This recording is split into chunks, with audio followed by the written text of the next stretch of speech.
एक व्यक्ति ऐसे हैं कि भगवत शरणागति उनकी हुई और उन्होंने कहा कि हमको कोई जप संख्या बता दीजिए, इतनी संख्या में हम जप करें। तो पता नहीं कैसे हमारे मुंह से निकला कि इस मंत्र का कम से कम 6 करोड़ जप तो आप करो ही, जितने दिन लग जाएं तो 6 करोड़ जप करो। वो व्यक्ति भी बोले ठीक है, चले गए। कुछ समय बाद आए मलुक पीछ में तो बोले कि 1.25 करोड़ तो हो गया है मंत्रराज का जप, पर अब मन नहीं लग रहा है, विक्षेप भी बहुत हो रहे हैं और घर में भी लोग कहते हैं कि यदि तो कुछ नहीं करते, पता नहीं क्या हो गया, जब से आए तो माला लिए बैठे रहते हैं, माला खिस खाते रहते हैं, खाली खेत पे जाएं कुछ काम धंधा देखें सो कुछ नहीं, खाली माला लिए बैठे रहते हैं। हमें बड़ी प्रसन्नता हुई कि देखो इस जीव पर भगवान की कैसी कृपा हुई कि इतने समय में श्री रामतारक मंत्रराज का 6 करोड़ में से 1.25 करोड़ कर लिया। हमने कहा कि अब तो आप मलुकदास जी की समाधि से प्रार्थना करो और जब इतना हो गया है तो वो संख्या भी आप पूरी कर लो और उसको छोड़ो मत। उस समय स्थान में कुछ निर्माण नहीं था, समाधि भी पुरानी बनी थी और पुरानी गिर गई थी, चौतरा जैसा ही था और खिन्नी के पेड़ थे, वो बाबा मलुकदास जी के समय के वृक्ष थे, उसी के नीचे वे सज्जन लेट गए दोपहर में।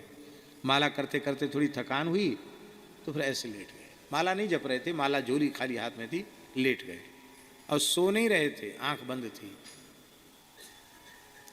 उनके नेत्रों के सामने इतना जोर का प्रकाश आया, जैसे होता ना बंद आंख में भी कोई पावर वाली टॉर्च लगावे तो पता तो चलता नहीं कोई उजेला आंख के सामने आ रहा है।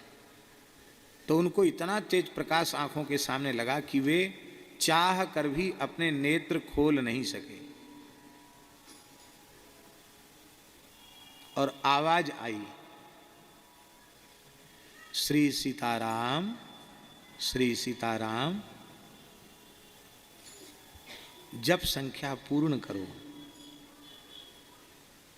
6 करोड़ की आज्ञा मिली है, उसे पूरा करो। अब वो आँख खोल के देखना चाहते कि कहने वाला कौन है, आँख खुल ही नहीं रही है।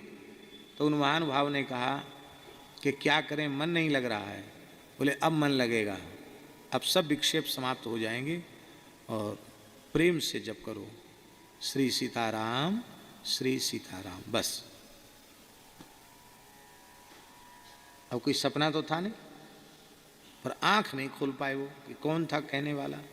दौड़ करके जहाँ दास, मध्याह्न का समय था तो हम थोड़ा विश्राम कर रहे थे, दास के आसन के निकट वे महानुभाव पहुँच गए। उन्होंने कहा महाराज जी, बड़े भावुक होकर के कहा कि व्यक्ति तो वहाँ कोई दिखा नहीं, पर बड़ी मीठी आवाज़ सुनाई पड़ी, एक प्रकाश आँखों के सामने आया और कुछ अनुभव नहीं हुआ कि संख्या पूर्ण करो। हमने कहा आपके ऊपर श्री मलुकदास जी की कृपा हो गई। अब उन्होंने कह दिया कि अब भजन में मन लगेगा, अब बाधा नहीं आएगी, तो अब पक्का समझ लो अब तो भजन ही बनेगा। और फिर भगवत कृपा से फिर तो 6 महीना मौन रहकर चित्रकूट में भी उन्होंने साधन किया और आज भगवत कृपा से लगभग 70 करोड़ की संख्या में मूल मंत्र का जप भी कर चुके हैं। हमने उनको कहा इतना बढ़िया साधन मिल गया है, ठाकुर जी कृपा करें पूरा 1 कर दो 1 अरब। उम्र बढ़ानी पड़ेगी तो भगवान ही बढ़ाएंगे भजन के लिए उम्र। ये बात क्यों कह रहे हैं हम, ये सच्ची बात बता रहे हैं। ये इसीलिए बता रहे हैं कि हम गुरुजनों के वचनों में विश्वास ही नहीं करते हैं। जितनी बात मुंह से निकली यदि ज्यों की त्यों स्वीकार कर ली जाएगी तो फिर शरीर तो केवल शरीर यंत्र है, गुरुदेव यंत्री बनकर सारा कार्य करा लेंगे। और गुरुजनों के वचनों में अटल विश्वास, गुरु के वचन अटल कर मानहि,